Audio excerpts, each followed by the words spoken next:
Suggestion ज़रूर दीजिएगा। अगर आपको प्रोग्राम का ये पैटर्न पसंद आया है, तो हम कोशिश करेंगे कि इसी तरह से ही हम आपस में, आज हम प्रोग्राम शुरू करने से पहले हमने आपस में कुछ चीज़ें डिस्कस की, फिर कुछ हमारा ओपिनियन काफ़ी चीज़ों में मुख्तलिफ था, तो हमने कहा let's have a debate on this issue. Mohammad Azhar Siddique अपने प्रोग्राम पॉलिटिकल डायरीज़ के साथ हाज़िर-ए-ख़िदमत है। ब्रिगेडियर रिटायर्ड गज़नफ़र अली साहब मेरे साथ आज हैं। आज हमारा ज़रा बड़ा क्रिटिकल और बड़ा डिफरेंट स्टाइल से हम प्रोग्राम करने जा रहे हैं।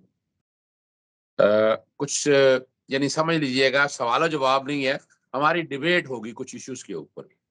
हम 3 सवाल आपस में हम रख रहे हैं और उस पे गुफ्तगू वो क्या हो सकता है। सबसे जो पहला जो नुक्ता नज़र है, मैं अपना नुक्ता नज़र बयान करता हूँ और उसपे गज़नफ़र अली साहब अपना नुक्ता नज़र देंगे कि इस मुल्क में गुज़श्ता हम 73 के बाद, मैं 73 से पहले की बातें नहीं ले रहा, 73 के बाद मुख्तलिफ तजर्बात हुए और उसके नतीजे में अब आने वाले दौर में कौन-सा तजर्बा होना चाहिए कि जो मुल्क को सही डायरेक्शन की तरफ ले जाए। मैं पहले अपना पॉइंट ऑफ व्यू सामने रख, अच्छा इससे पहले 2-3 चीज़ें बता, अच्छा चलें इसी पे जाते हैं। सबसे पहले तो जी मैं अपना नुक्ता नज़र रखता हूँ, मैं नहीं समझता कि पाकिस्तान इस वक़्त के इसी नए तजर्बे का मुतहम्मिल है और ख़ास तौर पर अगर आप यूँ देखें कि हाइब्रिड रेज़ीम, यानी मिसाल के तौर पर अगर मार्शल लॉ मुकम्मल आया और सेमी मार्शल लॉ आया या पार्शल लॉ की शक्ल में मौजूदा हालात देखें, तो नताइज कोई अच्छे नहीं हैं। अच्छा, इसके फ़ायदे और नुकसान में देखा जाए, मुल्क की मईशत और तकरीबन गुज़श्ता 73 से लेकर अब तक करप्शन का नारा भी लगता रहा, मुख्तलिफ हुकूमतें जाती भी रहीं, इदारे भी बनते रहे, लेकिन हमने देखा आखिरी वक़्त के अंदर भी आकर कि वो इन्हीं की नज़र हो गए और वही लोग जो अगर अदालतों ने भी सज़ा दे दी, तो वो निकल कर बाहर आ गए। जनरल बाजवा साहब का दौर हमें अच्छी तरह याद है, बहुत से सहाफ़ियों को बताया, ज़रा बड़े सबूत दिखाए, लेकिन अल्टीमेटली हमने वो हाल देख लिया क्या हुआ। और जो इमरान खान साहब को गिराने के बाद हुकूमत आई, उन्होंने नैब के साथ क्या किया, चलें वो तो सुप्रीम कोर्ट ने कलअदम कर दिया। सवाल अब ये है कि ये करप्शन जो एक न अब जो नैरेटिव ही रह गया है, इसका हल मुझे तो नहीं नज़र आ रहा।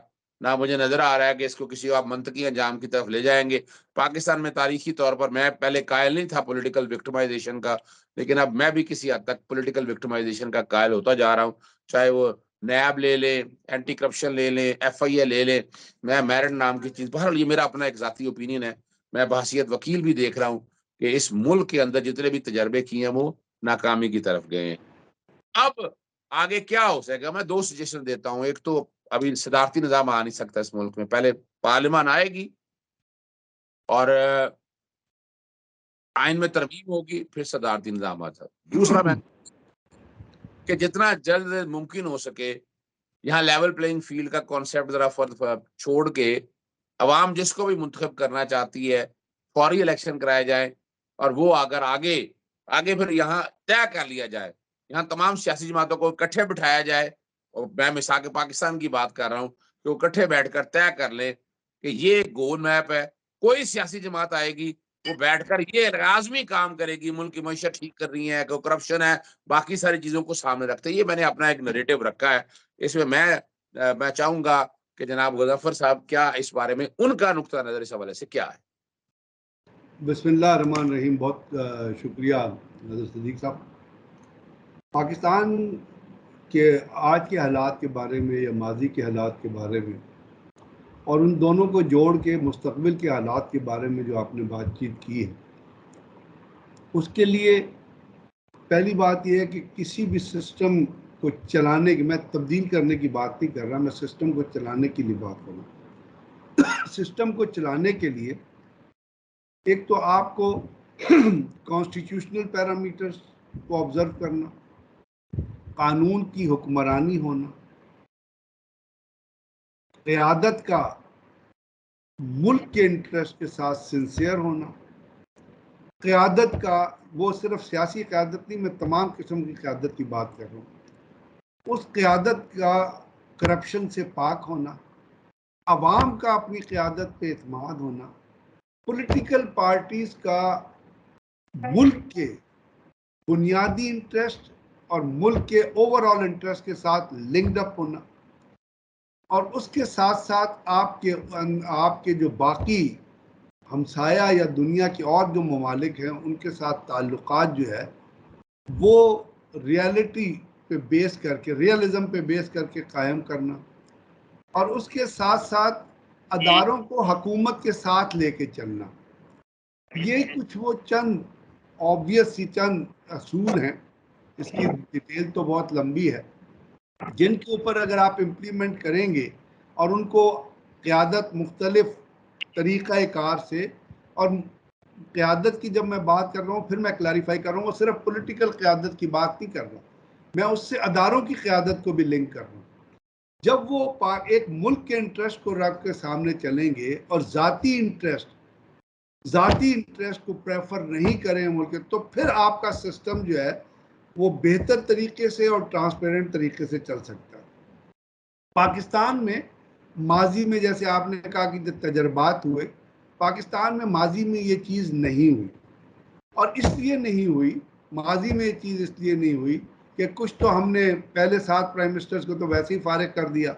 लियाकत अली ख़ान को अमेरिका ने टारगेट करके शहीद कर दिया। उसके बाद अयूब खान का रूल आ गया, उसको ज़ुल्फ़िकार अली भुट्टो साहब ने फारिग किया। अयूब खान ने जो कुछ उसके ज़माने में हुआ वो आपके सामने ही है। उसके बाद ज़ुल्फ़िकार अली भुट्टो ने उनको फारिग किया, तो ज़ुल्फ़िकार अली भुट्टो का रूल आया, उन्होंने इंडस्ट्री का बेड़ा गर्क कर दिया अपनी ज़ात की सोच पे कि जी मईशत जो है वो चंद हुक्मरानों में, चंद ख़ानदानों में नहीं होनी चाहिए, और वो कम्युनिज़म और सोशल, ये तजर्बा था। ये तजर्बे सिर्फ आपकी तरफ से, डिक्टेटर्स की तरफ से नहीं हुए, ये आपकी पॉलिटिकल पार्टीज ने तजर्बे किए। उसके बाद आपके एक और अपना बेनज़ीर भुट्टो आई, फिर नवाज शरीफ आए। नवाज शरीफ आया तो उसने अपनी तरफ से वो एक अमीरुल मोमिनीन का प्रोजेक्ट देने की कोशिश की, वो तजर्बा हो गया। तो इन तमाम के उसके बाद आप देखिए मुशर्रफ साहब आ गए तो वॉर ऑन टेरर आ गई, मुशर्रफ साहब आए तो अमेरिका का अफगानिस्तान पे हमला हुआ, ज़िया-उल हक आए तो रूस के खिलाफ लड़ाई शुरू हो गई। इस तमाम ये रूस के खिलाफ लड़ाई और दहशतगर्दी की जो जंग हुई, इसमें अमेरिका जो है, अमेरिका हम पे डिपेंडेंट और हम अमेरिका पे डिपेंडेंट हो गए, और पैसे की लत जो है, जो हुकूमतों को पैसे की लत लगी, जो अदारों को पैसे की लत लगी, और जो इंडिविजुअल्स को पैसे की लत लगी, वो यहाँ से लगनी चाहिए जहाँ से आपकी मैसिव करप्शन का आगाज होता है। अब जब अमेरिका ने हमारे साथ एक तजर्बा किया कि दहशतगर्दी की जो पहली सोवियत यूनियन वाली जंग थी, ये असल में तो अमेरिका कोल्ड वॉर लड़ रहा था, अमेरिका और रशिया कोल्ड वॉर लड़ रहे थे, और रशिया ने अमेरिका पर अफगानिस्तान पे हमला अच्छा, कर दिया यहाँ था। पे एक हम सवाल अमेरिका ऐड की करना चाहता हूँ। नहीं, मैं बेचारा था कि आप बात कंप्लीट कर देते, चूंकि अब इसके साथ साथ अगला भी एक नुक्ता नजर आ गया। ये बड़ा अच्छा किया आपने, ये सवाल सारा देख दिया। मैं एक बड़ा अहम सवाल रखने लगा हूँ कि खित्ते में एक तवाजुन था अमेरिका और यूएसएसआर, रशिया की, रूस की आपस में, और अमेरिका ने, मैं समझता हूँ, हमें इस्तेमाल किया रशिया को तोड़ने के लिए, और उसका अल्टीमेट एडवांटेज ये है कि ना अमेरिका कुछ हासिल कर सका, ना हमें कुछ हासिल हो सका, बल्कि हमें नुकसान हुआ कि आज हमने उस जंग में घुसकर और हाल ये कर लिया है कि हम एक एक तरह से आइसोलेशन में चले गए। हम अमेरिका के साथ चले तो सही, लेकिन अमेरिका ने वो हमारी उस तरह मदद की। मिसाल दे देता हूँ आपके सामने कि भारत ने अगर रशिया के साथ चला है, वो आज तक चल रहा है, और आज अमेरिका घुटने टेक के वहां इंडिया के साथ आया खड़ा, इतनी बड़ी इन्वेस्टमेंट देख रहा है, सारे मामला देख रहा है। हमारे यहाँ तो अपना सी पैक के जरिए चाइना आया, यहाँ पर इतना बड़ा प्रोजेक्ट लेकर आया, हमने उस प्रोजेक्ट को भी मंतकी अंजाम की तरफ जाने नहीं दिया, और आज वही अमेरिका जो है,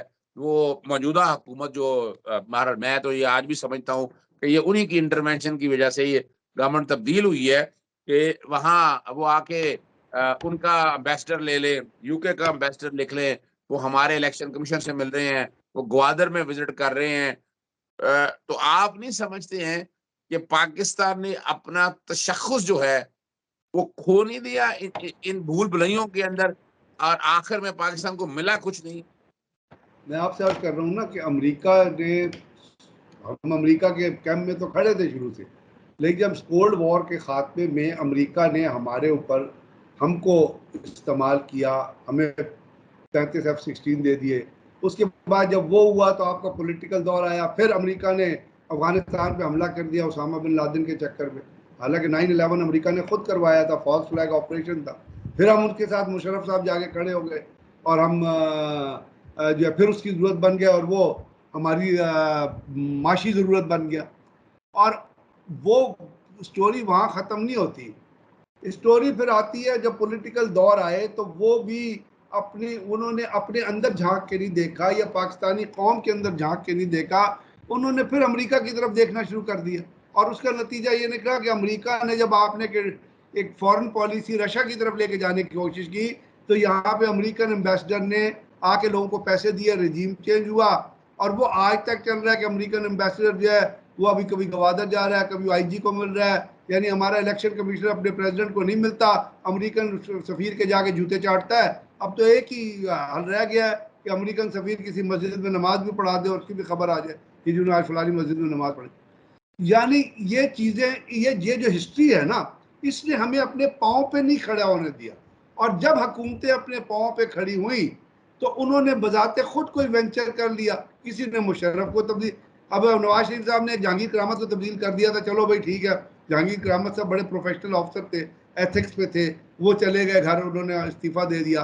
फिर मुशर्रफ साहब जो जनरल मुशर्रफ थे, फिर आप एक वेंचर करने की कोशिश कर रहे हैं। फिर आप उसको, भाई अगर आपने मुशर्रफ साहब को तब्दील करना था, जब वो मुल्क में लैंड कर जाते, जब उनका तैयारा उतर जाता, आप उनको तब्दील कर देते, आपका लीगल राइट था। लेकिन किया कि इस तरह एक एडवेंचर करने की कोशिश। ये जो एडवेंचर जो अपना खन्नास इनके दिमाग में समाया हुआ है ना अमीरुल मोमिनीन बनने के लिए, उसके बाद आप देखिए कि बेनज़ीर भुट्टो जो एक चेंज लाने की कोशिश कर रही थी, जो एक बेहतर तरीके से पाकिस्तान को लेके चल सकती थी, उनकी परसेप्शन में बहुत तब्दीली थी, वो अवाम के लिए काम भी करना चाहती थी, उनको वो एक दहशतगर्दी के हमले में मारी गई। उसकी कल जब तारीख लिखी जाएगी तो बहुत सारे नाम सामने आएंगे जो उनके क्लोज नाम है, जो उनके अपने साथ 24 घंटे बैठे होते थे, लेकिन उसके ऊपर किसी ने इन्वेस्टिगेशन नहीं की तो वो इन्वेस्टिगेशन वहीं दब गई। उससे कुछ लोगों ने फायदा उठाया, जिन लोगों ने फायदा उठाया वो दौलत के पुजारी थे, करप्शन के पुजारी थे,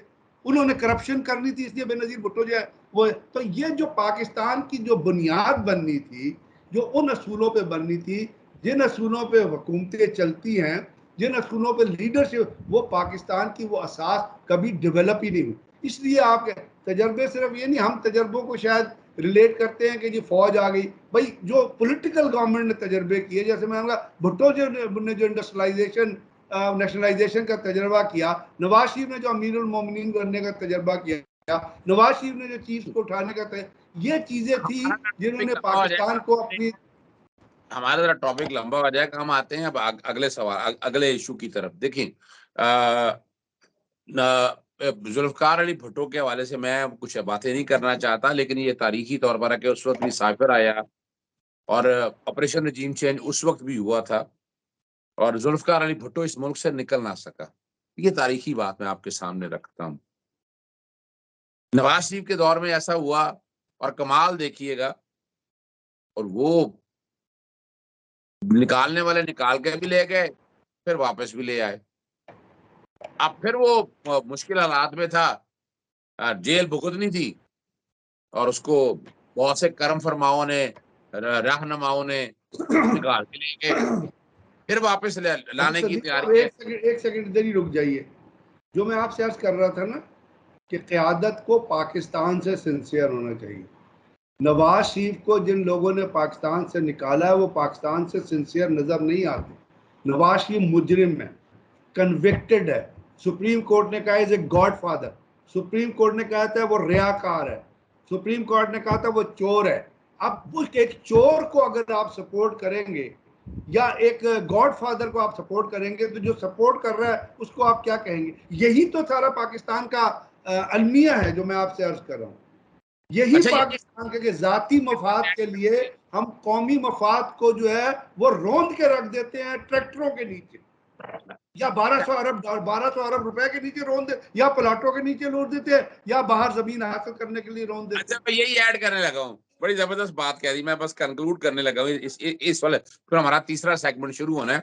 देखिए अभी मिसाल के तौर पर अभी आज वो अपना जी कल एक नोटिफिकेशन जारी किया, बशीर मेमन DGFIA उनको हेड बना दिया, कन्वीनियर। इसका मतलब है कि कल कोई सूबाई हुकूमत अगर बनती है तो वज़ीर आला पंजाब और वज़ीर आला सिंध होंगे। अब आपको यहाँ पता चल गया कि जाती मफाद के लिए अदारों के हेड्स को किस तरह इस्तेमाल किया है। ये समझ आ गई ना आपको मेरी बात? ये तो हमारा पुराना नुक्ता नजर है ना, मैं सिर्फ बताना ये चाह रहा हूँ कौम के हवाले से, जो कौम समझ रही है ना इनकलाब आना है इस मुल्क में। मतलब बशीर मेमन की पॉलिटिकल क्या वैल्यू है, आप मुझे बताएं। क्या पॉलिटिकल वैल्यू है बशीर मेमन की? कोई उसकी पोजीशन नहीं है। मैं कोई इसके उसकी साथ पोजीशन है, उसको खुद भी तो शर्म आनी चाहिए ना बशीर मेमन को इस किस्म का होता है। लेकिन हमारे यहाँ चूंकि दौलत की और ताकत की लालच है हर शख्स में, तो वो कहता है जेड़ा आ रहा है उन्होंने लब ले, जो कुछ आ रहा है उसको लूट के चले जाओ, बस और कुछ नहीं है। देखिए इसी के साथ अगर ऐड करें आप, सिर्फ यही नहीं है, हुकूमत गिराई गई इमरान खान की, अब ये तो डाउट रह नहीं गया। तहरीक अदम एतमाद सब एक ड्रामा था, वो भी नजर आ गया। कमाल की बात है कि नवाज शरीफ नून लीग के जो फ्रंट मैन थे, निगरान हुकूमत के अंदर, चाहे फवाद असल फवाद ले लें, आहद चीमा अगर आप ले लें, तौकीर शाह अगर ले लें, या बाकी जितने भी लोग हैं जो बहुत करीब के लोग हैं, जिनका एक मुस्लिम लीग नून से बहुत, और निगरान हुकूमत का वो सेटअप बन जाए। और देखिए ना, फिर सवाल तो उठते हैं ना, फिर सब सवाल तो उठते हैं। और इसीलिए ये मामला इलेक्शन कमीशन में भी गया, और वहां बकायदा आई कि इनकी मौजूदगी में इलेक्शन साफ शफाफ हो नहीं सकते हैं। मैं इन्हीं के साथ जो आपके सामने जोड़ के रखना चाहता हूं कि हमारी सियासी जमातों में पॉलिटिकल मेच्योरिटी नहीं आई। लफ्ज मैं अगर कहूं तो मैं गलत नहीं हूँ, वो कैसे? आपने इमरान खान को इन लोगों ने गिराने के लिए कि ये अपने तौर पर रहे, इन्होंने 4 बड़े नुकसान किए, और आप और हम इस पे कंसेंसस पे रहा। इमरान खान ने जब ये इलेक्शन मांग रहे थे, असेंबलियां तहलील करने की बात कर रहे थे, वो ठीक है, तहरीक अदम एतमाद आई, वो हालांकि असेंबलियां तहलील हो सकती थी, लेकिन उसमें जब सुप्रीम कोर्ट ने कहा आखिरी दिन 7 अप्रैल को के इलेक्शन की तरफ चले जाएं, सियासी जमातों ज़हनी तौर पर तैयार हो गई। लेकिन जब जब जजमेंट अनाउंस करने आए तो इलेक्शन कमीशन आड़े आ गया। इलेक्शन कमीशन ने कहा मैं 7 महीने में इलेक्शन नहीं करवा सकता। ये पहला ब्लंडर था। इलेक्शन की तरफ चले जाते तो ये मुल्क आगे की तरफ जाए। डेफिनेटली उसमें difference of opinion is there. लेकिन अगला देखिएगा, अगला बड़ा खतरनाक काम है। जब पंजाब और केपी की असेंबलियां तहलील हुई, आइन कहता है 90 दिन के अंदर इलेक्शन, उन्होंने नहीं कराया गया इलेक्शन। और जब इन्होंने अपनी 3 दिन पहले असेंबलियां तहलील कर दी, यानी अब देखे ना, और अच्छा वो जायज है, फिर क्या किया, इलेक्शन एक्ट में सेक्शन 57 में तरमीम की, तरमीम करके क्या सारा इख्तियार दे दिया इलेक्शन कमीशन को कि तुम डेटें अनाउंस करो। फिर यही नहीं है, फिर अब मुश्तरका मफादात काउंसिल को बिठा के, मैं सिर्फ बताना ये चाह रहा हूँ कि इस मुल्क में आईने पाकिस्तान नाम की कोई चीज नहीं है। अगर वो हमारे सियासतदान खुद ही, यानी ये ही वो लोग हैं, तो मैं जो अगली बात कहना चाह रहा हूँ, मैं जो समझ पाया हूँ ना, कि हमारे यहाँ ये जमहूरियत का निज़ाम, ये सियासतदान, ये रवायती जो तरीकाकार है, अपने मफादात है, और ये सारी चीजों को सामने रखते, मैं जो समझ पा रहा हूँ कि पाकिस्तान में ये जमहूरी निज़ाम मुकम्मल फेल हो चुका हुआ है। ये जाती मफादात के लिए है, हर एक को अपने एडवांटेज लेने के लिए है, हर कोई अपने हिस्से का आता है, अपना इतना बड़ा पाकिस्तान है उसमें से निकालता है, और पेट भरता है, जदादे बनाता है, और आखिर में जब देखते हैं तो पाकिस्तान बेचारा बेचारा का लफ्ज नहीं मैं कहता जी, पाकिस्तान तन तनहा खड़ा है, और आम आदमी की जिंदगी इतनी अजीर्ण हो चुकी हुई है। अपना आप अंदाजा लगाए ना जरा, यही अब मिसाल ले लें। अब आप अक्सर जिक्र, आपका टॉपिक है अफगानिस्तान वाला, कि अफगानिस्तान की करेंसी कितनी स्टेबल हो गई है।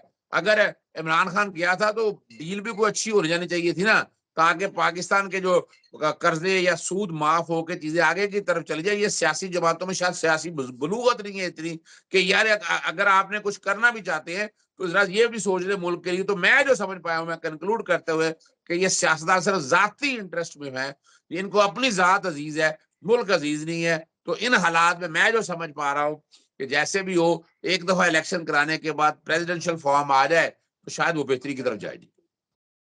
मेरे नज़र में जो बाकी बातें आपने की हैं सियासत के हिसाब से और सियासतदानों के हिसाब से, और जब ये गैलप सर्वे अभी हुआ है उसमें भी आपने देखा सियासतदानों पे 37% लोगों का एतमाद है। उन्होंने कहा ये सियासत पार्लियामेंट के ऊपर भी कोई 35% लोग एतमाद ही नहीं करते लोग। यानी इन्होंने खुद दूसरी बात यह है कि सियासत पाकिस्तान में उस वक्त तक ठीक नहीं हो सकती जिस वक्त पाकिस्तान में सियासत से मौरूसियत ख़त्म नहीं हो सकती। You will have to kick out Nawaz Sharif, you will have to kick out Shehbaz Sharif, you will have to kick out Zardar, people like Zardari, और इनके हटा के आप किसी नई टीयर ऑफ लीडरशिप को इन्हीं पार्टीज में लेके आएंगे तो इन पार्टीज के अंदर पॉलिटिकल कल्चर पैदा हो जाएगा। फजलुर रहमान को निकाले, नई क़यादत लेके आए, हमदुल्ला साहब आ जाए, कोई और आ जाए, लेकिन ये जो पुराने बाबे जिन्होंने तबाह किया मुल्क को, ये पुराने जिन्होंने डकैतियाँ की हैं, तोशा खाने में डकैती की, जिन्होंने तोशा खाना की गाड़ियाँ खाई हैं, यूसुफ रज़ा गिलानी जैसे लोग, इनसे आप ये उम्मीद ना रखें कि सियासत ठीक हो। You one should be very clear. और इस वक्त कोशिश ये होनी चाहिए कि इन लोगों को, नवाज शरीफ एंड को सियासत से बाहर रखा जाए, इलेक्शन से बाहर रखा जाए। किसी किस्म की कोई भी अगर नवाज शरीफ से डील करेगा वो इस मुल्क की तबाही और बर्बादी का बाइस होगा, ये मैं आपको कैटेगोरिकली बता दूं। अगर वो यहाँ आके किसी भी तरह की किसी डील, तो वो पाकिस्तान की मईशत को तबाह करेगा, पाकिस्तान के सोशल ऑर्डर को तबाह करेगा। अब इलेक्शन से जाने से पहले अगर जैसे आर्मी चीफ ने अभी अनाउंस किया था कि जी हम डॉलर के खिलाफ कर, देखिए समझने की बात है, लोगों को समझना चाहिए। एक बड़ी आम सी बात है कि डॉलर पीडीएम इसहाक डॉलर जब था, डार जो था मिनिस्टर था, या ये जो आपका इंटीरियर मिनिस्टर है जिसने मॉडल टाउन में 18 कत्ल करवाए थे, ये जब थे, आपको पता है कि ये खुद अपने जबान से डॉलर ऊपर जा रहा था। इनकी स्टेटमेंट्स ऑन रिकॉर्ड है कि हम डॉलर इसलिए नहीं कंट्रोल में आ रहा कि डॉलर स्मगल हो रहा है। तो अगर सदीक साहब मुझे बताइए कि स्मगलिंग कंट्रोल करना किसकी जिम्मेदारी थी? इंटीरियर मिनिस्टर की थी ना, प्राइम मिनिस्टर की थी, और फाइनेंस मिनिस्टर की थी, और उनकी टीम की थी। तो अगर वो कंट्रोल नहीं हुआ तो इसका मतलब है भत्ताखोरी कहाँ पे हो रही थी, कमीशन कौन खा रहा था? आज आर्मी चीफ ने कहा कि जी डॉलर को हम स्मगलिंग नहीं होने देंगे। आपने देखा इस 15, 20, 25 दिनों में डॉलर का रेट कहाँ पे आ गया? उसके लिए कोई इकदाम किए गए ना, तब आया। इस तरह चीनी का रेट कहाँ पे आ गया, घी भी तकरीबन नीचे। मतलब कहने का मतलब किसका मतलब है कि पीडीएम की गवर्नमेंट इन्वॉल्व थी इन क्रिमिनलिटीज में, ये इनके ऑफिसर्स इन्वॉल्व थे इन जराइम में, जो स्मगलिंग के जराइम थे, जो जखीरा अंदोजी के जराइम थे, जो डॉलर की स्मगलिंग के, जो मनी एक्सचेंज के जराइम, ये इन्वॉल्व थे। इनकी हुकूमत के मिनिस्टर्स इन्वॉल्व थे। अगर पाकिस्तान के लोगों ने इनका चेहरा आज नहीं देखा तो पाकिस्तान में फिर नया सोशल ऑर्डर नहीं लिखा जा सकता। अभी होना यह चाहिए कि इस इलेक्शन से पहले जो आर्मी चीफ ने कमिटमेंट्स की हैं और जिन्होंने विजन दिया है, जिसमें एक SIFC भी बनाई गई है, तो कोशिश ये होनी चाहिए कि उन चीज़ों को आप इलेक्शन से पहले पाकिस्तान के अवाम की बेहतरी में उन चीज़ों, उन हालात को बेहतर करें, कोई पाकिस्तान के अंदर मईशत बेहतर करें। क्योंकि अगर इलेक्शन हो गए और इस डील में इसी किस्म के चोर और डाकू आ गए तो फिर आप ना तवक्को कीजिएगा कि पाकिस्तान के अंदर कोई मईशत में या लोगों की ज़िंदगी में कोई तब्दीली आएगी। उस इलेक्शन से पहले ये एहतसाब, अब नैब ने भी अपना कानून वापस हो गया, तोशा खाना केस इमरान नवाज शरीफ इश्तहारी है, आसिफ जरदारी के खिलाफ, इनके खिलाफ फैसला करें। और आज चीफ जस्टिस ने कहा भी है, उनकी एक स्टेटमेंट भी आई है कि जी आप वीक इंटरोगेशन करते हैं, और उन्होंने कहा कि जी नैब के केसेस का फैसला जो है 90 दिन में होना चाहिए। अब ये चीज़ें अगर हो जाए तो आप यकीन कीजिए उसके बाद अब इलेक्शन करवा लीजिए, जो मर्जी कर, लेकिन वो जो कमिटमेंट्स अब की गई हैं कौम से, जिसका आर्मी चीफ की तरफ से भी बयान आया, हजारों की तरफ से बयान आया, ये केयर टेकर हुकूमत को निकाल दें आप अपनी पॉलिसी से या माइनस कर दें, इनकी कोई वैल्यू। दूसरी बात यह है कि इलेक्शन कमीशन को और इस केयर टेकर सेटअप के पीछे लोग, उनको चाहिए कि ये जो नून लीगिए ओरिएंटेड लोग, आहद चीमा, अब आहद चीमा लोगों को फंसा रहा है। आप देखिए कि लोगों को यहाँ पे जेलों में डलवाया हुआ है इन्होंने अपनी वो पूरी करने के लिए, यानी गवर्नमेंट ऑफिसर्स हैं, प्रोविंशियल गवर्नमेंट के ऑफिसर हैं, उनके खिलाफ FIR कटवा के एंटी करप्शन की उनको। तो ये आहद चीमा टाइप, फावद, ये लोग तो नून लीग के नजदीक थे। तो इलेक्शन कमीशन को चाहिए कि इनको पोस्ट आउट कराए ताकि एक इम्पार्शलिटी का तस्वुर आए। देखिए मैं ये आपके चीजें अगर होंगी तो आप यकीन कीजिए वो लोगों के लिए फायदा, उसके जरिए आपको सोशल ऑर्डर में बेहतरी। ये हकीकतें हैं, ये कॉन्स्पिरेसी नहीं मैं आपसे बयान कर रहा, इनकी आप वैलिडिटी चेक कर सकते हैं ग्राउंड पे जाके। और अगर ये हुआ तो पाकि, और इसके लिए हम मतलब मैं ये कहता हूँ, हम तो हाथ जोड़ के कहेंगे उन लोगों को जो चीफ जस्टिस है, जो फैसला करने की कि खुदा के वास्ते इस मुल्क की बेहतरी के लिए कुछ ऐसे काम कीजिए जिसको अवाम का फायदा हो। इलेक्शन अवाम के फायदे में नहीं है। मैं आप ही इसी बात को हम आखिरी सवाल की तरफ, आखिरी नुक्ता नजर की तरफ लेकर चलते हैं। देखिए, एक तो बड़ी वाज़ेह बात बताता चलूं, निगरान हुकूमत में भी इस वक्त करप्शन के अंबार लगा दी हैं। कौन कौन लूट रहा है, कौन कौन अगर पैसे। आप अमेरिका जाते हुए फ्रांस में रुक के नाश्ते करेंगे पाकिस्तान हुकूमत के पैसे पे, टैक्स पेयर्स के पैसे, यानी कोई बंदा यहाँ पे स्टेट नहीं है। अच्छा मैं सिद्दीकी साहब, आपके ध्यान में ख्याल नहीं आता कि जो भी पावर में आता है वो कोई नया गुल खिलाता है? मैं जो कितनी बात कर लूट रहा पड़ी हुई है इस मुल्क में। नहीं, यार मैं वो मैं कल, सॉरी मैं कह रहा हूँ, कल मैं नरेंद्र मोदी का इंटरव्यू सुन रहा था। पाकिस्तान के तो वो बहुत खिलाफ है, माइनॉरिटीज को मारता है। वो कहता मेरी माँ जो है अभी भी 8x8 के कमरे में रहती है। नहीं, मैं हाँ, यही बात कर रहा हूँ। इसी बात को अगर सामने रख कर देखे ना, मैं यही तो कह रहा हूँ कि पुराने जितने भी तजर्बे, अगले भी तजर्बे, इमरान खान के दौर में जनरल कमर जावेद बाजवा साहब बड़ा उन्होंने कहा कि जनाब बड़े बड़े सबूत दिखाए, करप्शन के अंबार लगे हुए थे, उसको सामने ले जाकर कुछ सजाएं हुई। तो जब ये सारे पार्लियामेंट उस नतीजे में जब सामने आई, तो उन्होंने वो सारे केसेस खत्म कर दिए। यानी मैं जो बात कहना चाह रहा हूँ कि यहाँ बैठकर मैं जो आज भी समझता हूँ, और मुझे अभी निगरान हुकूमत के हवाले से मैं बता रहा हूँ कि यहाँ लूटमार यहाँ भी चल रही है, और बहुत बड़ी लूटमार। एक का तो जिक्र आपने सामने कर दिया, नजर आ गई है। बिहाइंड द पिक्चर जो चल रही है वो भी आपके सामने है। अभी एक और बड़ा खतरनाक काम है, और ये जितनी निगरान हुकूमतें इस वक्त इंस्टॉल हैं, ये नून लीग की मर्जी की हैं। उनके लोगों को फंड के नाम पर पैसों, उन्हें बाकायदा रिलीज कर दिए गए पैसे कि वो डेवलपमेंट का काम करना है, जो कुछ भी करना है वो सारा, यानी ग्राउंड पे हालात ऐसे बनाएगी कि जैसे साबित किया जाए कि पाकिस्तान मुस्लिम लीग नून हुकूमत में आ रही है। और लोग देखिए, लोग जाहिर अगर वोट आज भी अगर वोटिंग अगर हो, अगर इलेक्शन फ्री एंड फेयर अगर होते हैं, तो ये तो बात हकीकत है कि पाकिस्तान तहरीक इंसाफ मेजोरिटी से 2/3 मेजोरिटी है। और जितने भी सर्वे हुए हैं उन सर्वे मेजोरिटी फार एंड अगेंस्ट सब ने ये मान ली है, और ये नजर आ रहा है ये सारी चीजों का। लेकिन सब, मैं जो बात कहना चाह रहा हूँ, जो मैं आज भी समझता हूँ कि ये अगर आपको एंटी करप्शन का, या आप उन्हें करप्शन खत्म करने के हवाले से, या आपने सोशल फाइबर बेहतर करने के हवाले से, या फर्ज करें आप इस मुल्क में महंगाई खत्म करनी है, डॉलर की कीमत बेहतर करनी है, कोई पॉलिसीज ऐसी हैं जो हर दौर में चल सके, अगर आपने उस तरफ जानी है, उन चीजों को और ये सारे मामला को सामने रखे जाए, यानी ये सवाल ही पैदा नहीं होता। मैं आपकी इस बात से इत्तेफाक करता हूँ कि इस तरह के इलेक्शन आएंगे, इलेक्शन से वही, यानी आज आज अगर इलेक्शन कराएं तो पाकिस्तान तहरीक इंसाफ को कॉर्नर किया, रिग करा के आप एक सियासी जमात को बिठा लेंगे, पाकिस्तान तहरीक इंसाफ एक साइड पे चली जाएगी। लेकिन इससे क्या होगा? मुल्क के ये मसाइल खत्म हो जाएंगे? वो तो नजर आ रहा नहीं हो रहा। यहाँ पर आगे अगर आप सारी चीजों को मैं समराइज करके एक बात करूं कि इस मुल्क को अगर आगे लेकर जाना है और चीजें बेहतरी की तरफ अगर लेकर जाना चाहते हैं ना, तो यहाँ कंक्लूड करते हुए, अभी भी नैब के कानून में बहुत सुकम है।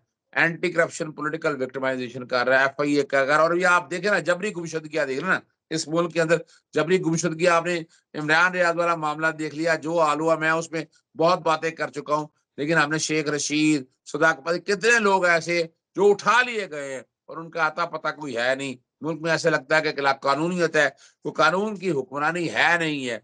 तो इन सब चीजों को, यानी हमें कम से कम लोगों को इस हवाले, यानी मैं उसके बगैर मैं नहीं देख रहा कि ये मुल्क आगे बेहतरी की तरफ चला जाएगा। या तो डंडा उठाना पड़ेगा, और डंडा भी ऐसा उठाना पड़ेगा कि किसी का लिहाज ना हो।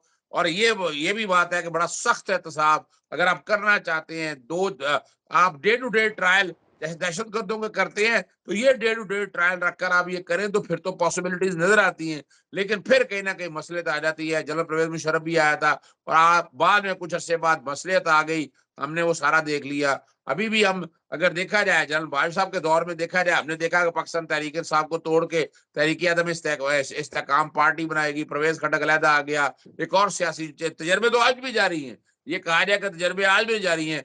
लेकिन मैं जो समझता हूँ कि ये तजर्बों का वक्त अब नहीं है, अब प्रैक्टिकल है। और हमारी इस वक्त फौजी की आदत, मैं समझता हूँ इन तमाम सियासी जमातों को, और मैं एक ये भी समझता हूँ, देखिए मैं 9 मई के हवाले से पुरजोर मजम्मत, और छोड़ना भी नहीं चाहिए, लेकिन आपको यहाँ पर एक एमनेस्टी देनी चाहिए। यहाँ डेट गलती है इंसान खुद ही करता है, वहां बिठाकर सारी क्यादत को वहां बिठाएं, बिठाकर ये फैसला करें कि इस मुल्क और मैं मौजूदा आर्मी चीफ से ये तो मैं समझता हूं उन्हें कि उनमें ये कैपेसिटी भी है और ये कर भी सकते हैं कि अगर मुल्क को सही डायरेक्शन की तरफ लेके जाना है, उन्हें छोड़ दें, बैठ के एक मिसाल पाकिस्तान तय हो और तमाम सियासी जमातें बाकायदा तहिया करें कि उस कोई भी हुकूमत आ जाए, जिस तरह से भी आए, और आकर उस हुकूमत को ये वाला जो एजेंडा है ये लेकर चलना है, इससे मुल्क सही राह की तरफ चली जाएगी। मेरी यही गुजारिश है जी।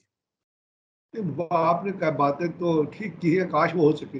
पॉलिटिकल पार्टीज एक टेबल पे बैठेंगी, फिर आपको सारी पॉलिटिकल पार्टीज को, सारी पॉलिटिकल लीडरशिप को बिठाना पड़ेगा, और पॉलिटिकल लीडरशिप को बिठाने के लिए हर एक को, मैंने आपसे कहा था ना, सिर्फ पॉलिटिकल क़यादत को नहीं, हर एक क़यादत को जो है बहुत बड़ा दिल करना पड़ेगा। लेकिन अगर आप पॉलिटिकल पार्टीज को आज बिठा भी देते हैं तो वो मसाइल हल नहीं हो सकते जो मसाइल इस वक्त लोगों को हर्ट कर रहे हैं। दो किस्म की चीजें होती है, एक चीज होती है जो नेशनल इकोनॉमी है, एक है इंसान की जाती इकोनॉमी, गरीब आवाम की। लोग, आपको पता है 1-5 पे कॉलें आ रही हैं पाकिस्तान में पुलिस के 1-5 पे कि जब हम खुदकशी कर रहे हैं, हमें राशन, लोग आगे राशन डिलीवर कर, बहुत बुरा हाल है। अगर आप वो चीजें ठीक नहीं कर सकते तो मुझे बताइए इलेक्शन का क्या फायदा है। इलेक्शन में आप साउंड फुटिंग पे जाते हैं। आपने देखा ना पाकिस्तान की सिक्योरिटी सिचुएशन क्या है। आज मस्तूम का अटैक है, हंगू में अटैक हुआ है, दोनों मस्जिदों के अंदर अटैक हुए। ये मस्जिदों के अंदर अटैक क्या इंडिकेट करते हैं कि देर आर वो ऐसी फोर्सेज हैं जो पाकिस्तान के अंदर एक मजहबी तफरका जो है और मजहबी लड़ाई जो है वो कराना चाहते हैं। तो ये इस चीज़ों को, सिक्योरिटी की सिचुएशन ख़राब है, उस सिक्योरिटी सिचुएशन को भी कंट्रोल करना है। फिर जो चीज़ें मैंने आपसे बताई ज़ख़ीरे अंदोज़ी से और जो प्राइस, उससे भी कंट्रोल। तो ये चीज़ें तो आपकी पीडीएम की गवर्नमेंट जो है 16 महीनों में उन्होंने क्या किया मुझे बताओ। वो भी तो एक हुकूमत थी ना, चोरी डकैती के और अपना बयानात देने के और एक दूसरे को घसीटने के और विक्टिमाइजेशन करने के अलावा कोई काम अगर हुआ है तो मुझे बता दें।